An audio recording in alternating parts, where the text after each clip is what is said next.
I'm in the unusual position of asking you tonight to make me redundant. James has already made the move from being an MEP into productive civilian life. I'm asking you to serve me with a P45 from a job which, as James will remember, and if he's honest he'll confirm this, was very comfortable, very well remunerated, and with very large expenses. And I wouldn't be doing so if I were not confident that there will be lots of openings for newly unemployed MEPs in the economic boom that will follow our withdrawal from the European Union. And I'll tell you why I am so confident. First of all, the European Union, if I had to put it in one phrase, is obsolete. It's been overtaken by technology. It's a top-down, dirigiste, 1950s construct created in an era when freight costs were high and refrigeration was expensive and regional blocks looked like the future. But ladies and gentlemen, that world has been completely left behind by technological advance. It's as easy now for a company in Sussex to do business with a firm in New Zealand on the other side of the world as with a firm in France just across the channel. In fact, easier. The Kiwi company, unlike the French one, will be English-speaking, common law. It'll have the same accountancy practices, the same unwritten business ethos. If there's a dispute between the two parties, it'll be arbitrated according to a legal procedure that they're both familiar with. None of these things is true of the French firm, despite decades of single market regulation. Now, your chairman observed that we voted last in 1975. Now, looking around, I can see that almost none of you will be able to remember the 1975 referendum. None of you, except Francis Whetstone, I should say, will be able to remember the 1975 referendum. But those were, I'm told, pretty bleak years for our country. The mid-70s were the era of the three-day week, prices and incomes policies, double-digit inflation, constant strikes. Trade union barons were better known household names than cabinet ministers. We were the sick man of Europe. And we looked across the channel and we thought, goodness, these chaps have done something right. They'd suffered much more badly than we had in the war. They'd had their infrastructure degraded, their factories bombed, their bridges thrown down, and yet they'd bounced back spectacularly. And we thought, gosh, maybe we should hitch our wagons to that locomotive. Does it look that way today? When we look across the channel now, and we see the European Union convulsed in the twin crises, the Schengen crisis and the Euro crisis, does this look like a project that we would be voting to join today if we were not already part of it? Back in 1973, the year that we joined, the 28 countries that now make up the European Union accounted for 36% of the world's economy. In 1980, it was 30%. Last year, it was 17% and falling. Do you know, I sometimes think, since we're in a school, I sometimes think that our view of the world is fixed by those Mercator maps that used to hang on the wall of the geography classrooms, with Europe bang in the middle. Those maps give Europe an artificial size and an artificial centrality. The latitude of Europe means that it looks much bigger on a two-dimensional map than it does on a globe. And if you look carefully, the equator isn't really the midpoint of those Mercator maps. It's been adjusted so as to give Europe this synthetic importance. That world is disappearing. Just as the 18th century saw a shift in the center of gravity from the Mediterranean to the Atlantic, so our era is seeing a shift from the Atlantic to the Pacific. Every other part of the world has grown over the last decade except ours. In the last 10 years, China's economy has doubled in size. India's economy has doubled in size. Ethiopia's economy has doubled in size. The Eurozone, incredibly, was the same size at the beginning of this year as it had been in 2006. Now, my friends, this is no place for a country like ours. A trading country, a maritime country, a nation connected by language and law, by habit and history, and by kinship and migration to every continent and archipelago. We know that for years, decades to come, the European Union will still be wrestling with trying to keep the euro together at all costs, trying to keep its border-free zone together at all costs. And the question we face on the 23rd of June is, do we have to make those problems our problems? We have, thank you, I can see this is going well already. We are in the happy position, having kept our borders, having kept our currency, that we don't have to be part of the integration that Brussels has decreed in response to these problems. We can reorient gradually to the rest of the world, that is to say, to the bits of the world that are still growing, not least the common law and English-speaking markets of the Commonwealth and the Anglosphere. It won't be a sudden break. The day we leave, the day that Brexit comes into effect, whether it's 2018, 2019, whatever, will look just like the day before. You know, all our trade arrangements will still be in place, all of the technical standards that we've spent decades applying will still remain, all of the reciprocal deals on healthcare. The day we leave is the day that we can start to diverge, the day that we can start to disapply the more burdensome rules. It won't be a lurch, it'll be a gradual reorientation. Actually, the person who put this best was the leader of the Remain campaign, Lord Rose, the Marks and Spencer's chap. At the beginning of his campaign, and I'm quoting him exactly, he said, "It won't be a step change, it will be a gentle process." Those were his precise words, a gentle process. And he went on, before his horrified spin doctors could shut him up, he went on to say, after 5 years you will notice no change. After 10 years you'll notice the beginning of change. And then, after 15 years, that's when you'll notice some change. And that is exactly right. Brexit is not so much an event as a process. It means that Britain begins to follow a different trajectory, away from an enervated, exhausted, bankrupt Eurozone and towards the opulent markets across the ocean.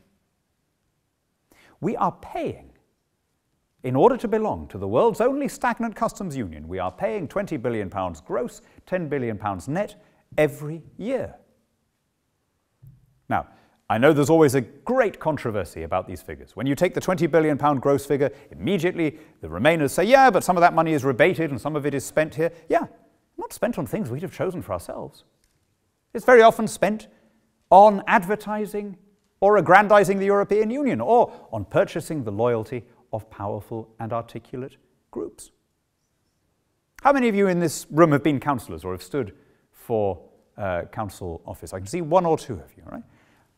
Any of you, imagine this, any councillor, imagine that you were to say at your next election, you'll be delighted to hear that your council tax is in fact now zero because you get it all back in bin collections and streetlights and so on.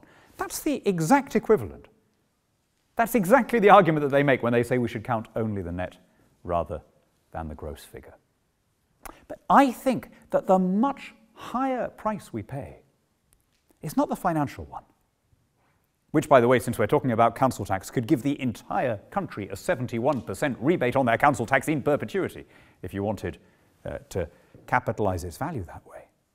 The real price we pay is the democratic price.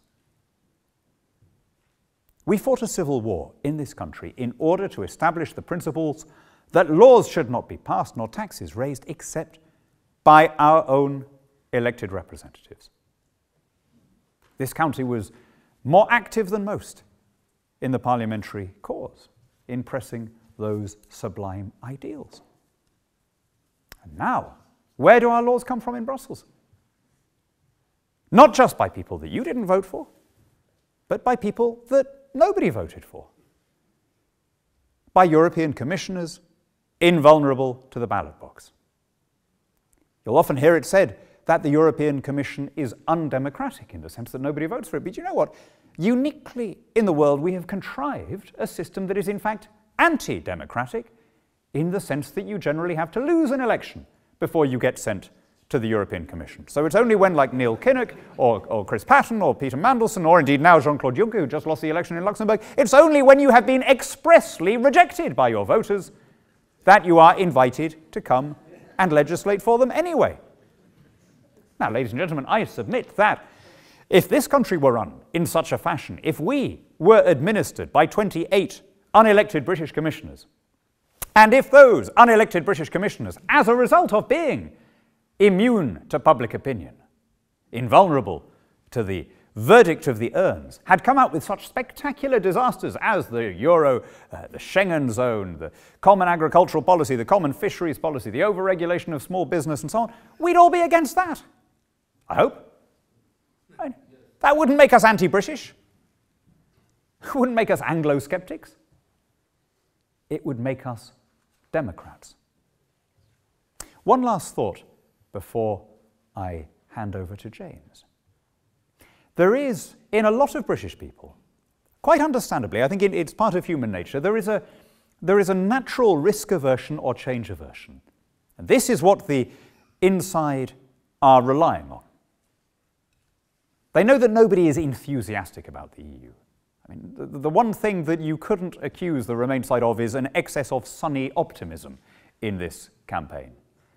It's not just that they're not saying anything nice about Britain, they're not really even saying anything nice about the European Union. It's all the gloom and doom about the plagues and murrains that will happen the day after we leave. And I can kind of understand that. I mean, if I were advising the Remain campaign, the last thing I would want to talk about is our budgetary contribution, or the immigration crisis, or the euro crisis, or the EU's declining share of world trade. But familiarity is not the same thing as certainty. There is no status quo on the ballot. Voting to stay in is not the same as voting to stay put. Rather, think of it as a fork in the road. One path leads to a relationship with the European Union based on a common market, not a common government. Such a relationship, in fact, as is enjoyed by every non-EU state that is territorially in Europe. Okay?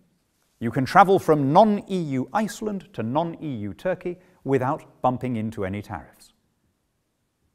Isle of Man, Monaco, Montenegro, Macedonia, they all have free trade with the European Union. There is a common free trade area that includes every European state except Belarus.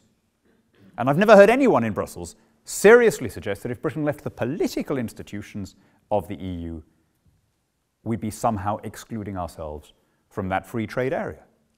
We are, after all, a massive net importer from it. The day we left, we would become the EU's single biggest export market. So that is one road to take. But the other one is also a dynamic. It isn't a settled dispensation. It's an evolving process. The EU, as I say, has responded to the Schengen and Euro crises as it responds to everything else by demanding more and more power and more integration. Fiscal union, military integration, political and economic merger.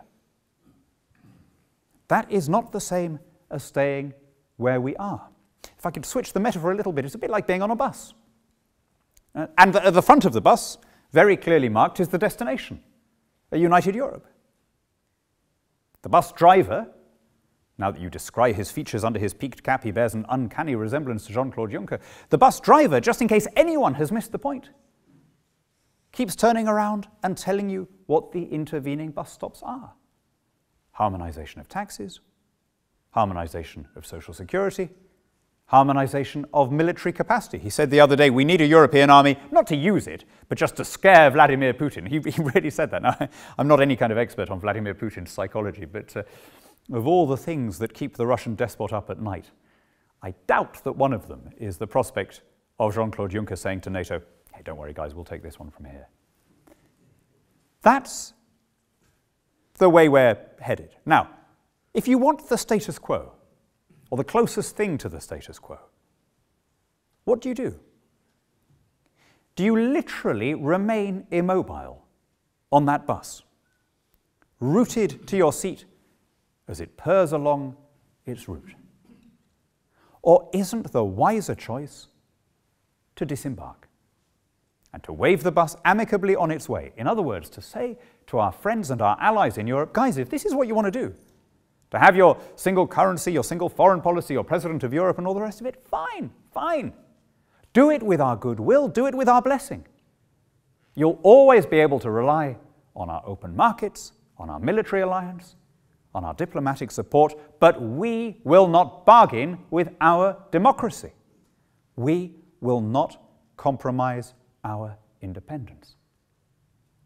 Ladies and gentlemen, this comes down, in the end, to self-confidence.